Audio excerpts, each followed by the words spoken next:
So let's look at some resources through this CCNA and what's really involved.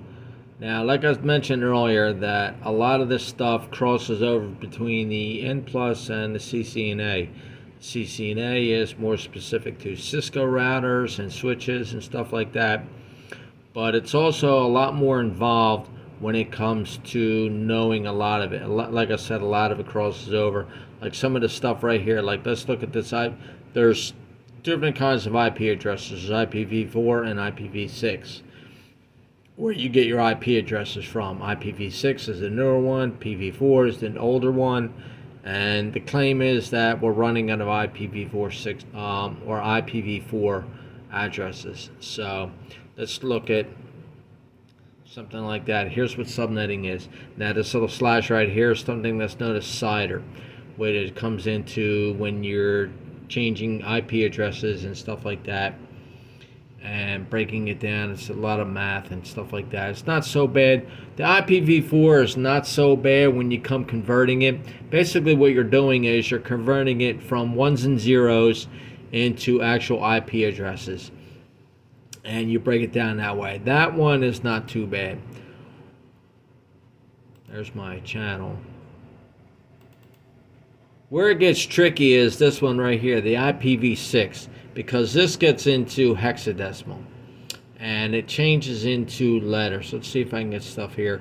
Here we go. It gets into letters and stuff like that, and it only goes up into certain numbers, and they've got a chart where you have to convert it into letters, like what it is over here, as you can see here, and you have up here unicast and stuff like that. Unicast and broadcasting and multicast and everything like that. All that is it just generates how it goes out into the network. Here's another one here with JSON, JavaScript, and this is basically your are you a robot or are you not captcha kind of stuff. And it just breaks down into here what this goes through and stuff like that for that type of thing. But this is all part of resources that are on there.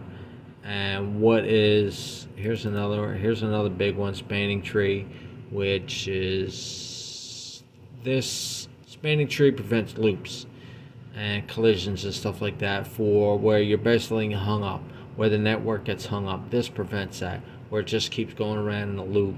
And this is a chart. That's a basic chart of what this does going through kind of thing here, and this all breaks down. But this is all stuff how you run a network. All this stuff you have to know. If you're an IT tech person, you have to know this. You have to know what this stuff is, this BPDU and root guard and all this kind of stuff. You have to know what this does, how to set up a spanning tree protocol and stuff like that. Let's do one more. Let's do down to right here.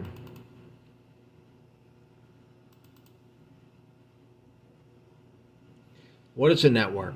There's 69 pages. Let's just go through here and scan through here and see a computer network and what it is, resources, printers, anything that goes in printers, are a whole other science on how to set these up, because these are also a device that are important, and certain things or certain printers that have to be set up a certain way. They have to be maintained a certain way, cleaned a certain way, run a certain way, and go through that, file sharing and all this kind of stuff. So let's just run through this real quick. These are obsolete right now. A lot of stuff in there is obsolete. Copper cable, cabling is a big thing, and here's what's known, Bluetooth and stuff like that. What is a server? And switches and stuff like that, all this kind of stuff. Let's just go through a lot of this stuff here, just kind of scan through. Client is basically any device. What a client is basically anything that you use. If you're sitting at a laptop, that's a client. Anything that connects to a server or another network. See, it tells you right there, available by server. A NIC, which is a network interface card that connects you.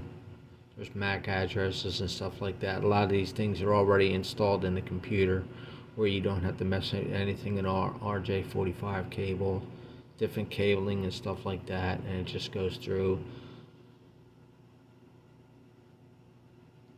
Just kind of go through this kind of stuff here. This is command prompt, which you can get now. When you run command prompt, you got to run it as administrator, and you can put in ipconfig / all refresh and stuff like that. A lot of times, if you have Wi-Fi connection issues or something like that, you can go to command prompt, run it as administrator, and I've done an earlier video about that. And you can, when you go in through administrator, you can go ipconfig / flush DNS. A lot of times that'll fix your Wi-Fi connection issues. But this just goes through this kind of stuff. Bus network. A lot of the stuff here, bus network, is obsolete. A lot of these are topologies and stuff like that, how networks are run, how they're connected and stuff like that. This is all cabling, 10 base. RJ45 is pretty standard. There's an RJ11 that is connected. These are your standard connectors here, fiber cables and stuff like that. So a lot of this stuff, this is what's involved if you're running a network, and what's involved when people are sitting at their laptop and they're just clicking and going and doing things like that. A lot of this stuff, this is what's involved with a lot of this stuff to get involved with running a network, keeping it up and running. And when people get mad, a lot of times people get mad when Facebook goes down. They rush to Twitter, networks down, networks down. A lot of this stuff is the reason why. A lot of people don't realize how much goes into running a network and what it takes to keep things running, keep websites running, keep emails going and stuff like that. A lot of this stuff in the CCNA and the Network Plus is how and why things keep running, how networks stay up and running, how networks get from A to B, and how you're able to upload videos, how you're able to watch videos, how you're able to do anything online, and how it happens so quickly from point A to point B to point C is all done through this.